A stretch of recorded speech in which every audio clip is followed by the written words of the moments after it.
everybody. I am MrGamingGuitarist, and if I look 5,000 times worse than I normally look and sound, it's because I have a really bad sore throat and I have a cold, which seems to be developing after this sore throat.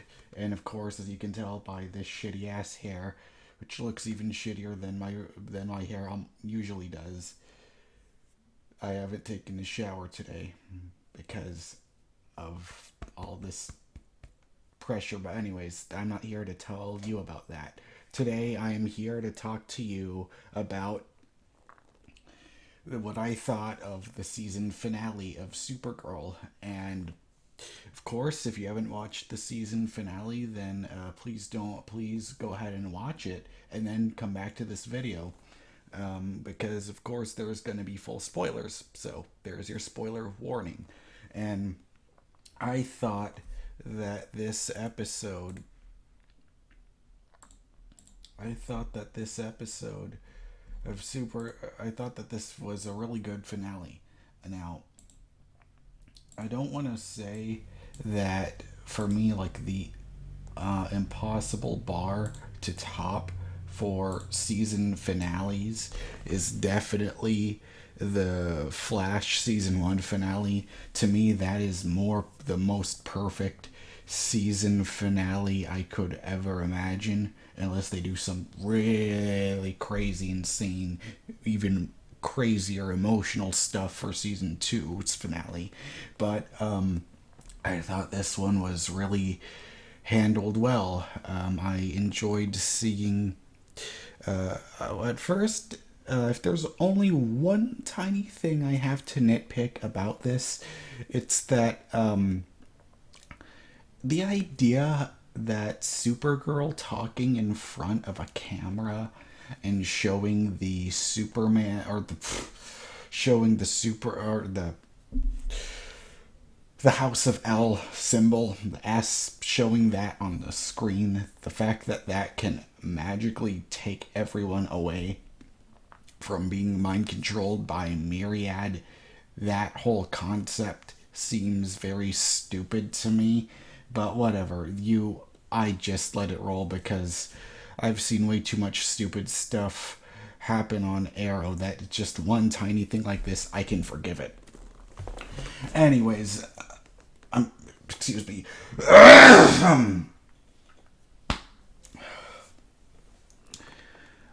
So next, the other thing that I really enjoyed was seeing how Supergirl doesn't know if she's going to make it for after fighting Non and Indigo.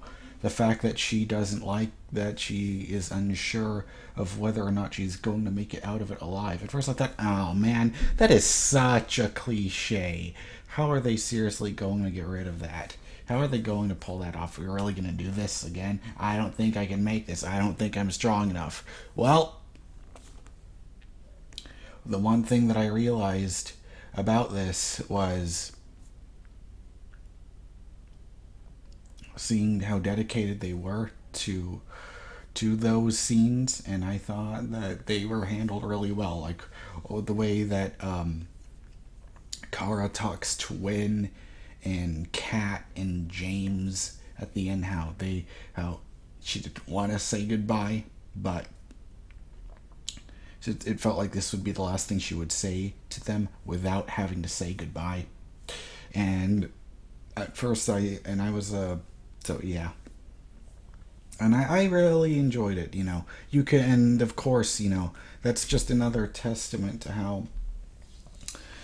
how incredible this cast is, because I really think that Melissa Benoist and Kyler Lee and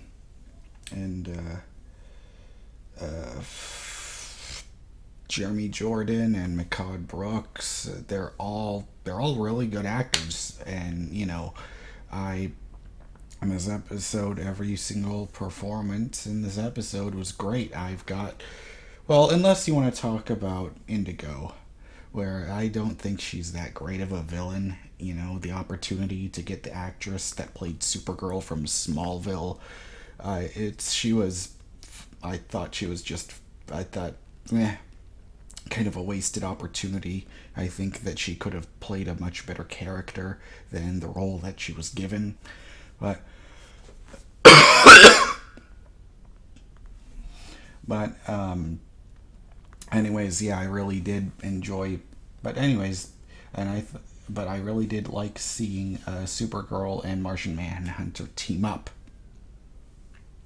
and I liked seeing General Lane finally accepting Supergirl and John Jones, and how he's reinstated into the DEO now, and how so it seems to me like him, like Jean and Lucy, are both going to be co-running the DEO, and I'm looking forward to seeing that in the future. And of course, I the other thing that I also liked was well, after she saved everything, she sent Fort Ross up into space.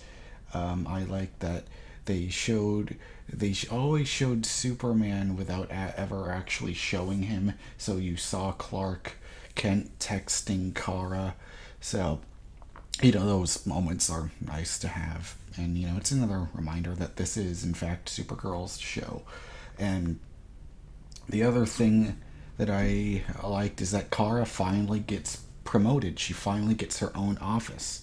So maybe she will actually be another reporter, just like Clark Kent. We don't know what she's going to be, but and I enjoyed seeing everyone having dinner at the end, where we saw Kara and Alex and James and Wynn and Eliza and John, and we saw Jimmy or James. Sorry, still an old habit. We see James give Kara a picture of not Supergirl, but a picture of Kara framed up, and I thought, that was kind of nice. And so far, so yeah, we do get confirmation. Yeah, they are officially a couple now. So I'm glad that they don't spend so many episodes tearing them apart, putting them back together, tearing them apart, putting them back together, putting them apart, putting them back together.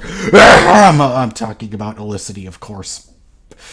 I'm sorry, I'm still bitter towards. I'm increasingly more bitter the more from that last Arrow episode. So, anyways, what my point being is, of course, then they did the whole setup for season 2, and we see this giant comet coming out of the sky, and it's another one of the Kryptonian pods that Clark and Kara were sent to Earth from. And then, of course, you had to end it with a cock tease. You open up the pod, we have no idea what's in it. And so, of course, and I do like that they talked about Cadmus a lot. And it seems like they're setting up Cadmus to be the villain of season, to be the main, like, evil empire of season 2. If there is indeed a season 2, and I really want there to be season 2, because if you can tell from all the episode reviews I've been doing, I love this episode, and I think it would be so fascinating to have Cadmus. Because for those of you that don't know, in the DC universe, Cadmus, they were in Young Justice. Cadmus does like a bunch of experiments and stuff, and Cadmus creates, with the help of Lex Luthor, at least that's the way this is in Young Justice. Cadmus helps create Superboy. So if they might possibly be going down that road for season 2 of Supergirl, I think that would be very fascinating, and I would absolutely love to. Sorry, and I would absolutely love to see that. So yeah, That's one of the things I'm. So yeah, Cadmus for season 2 of Supergirl. I think that's a great setup, and I hope CBS, if by someone important CBS ends up watching this, please make season 2. Please just announce season 2 of Supergirl's happening, because I really do enjoy and love this show, and I want to see it continue. And so if you want to make this person if you want to make me, if you want to make this person very happy, then please, CBS, please announce Supergirl season 2. So anyways, that's it. Those are my thoughts on the Supergirl season finale.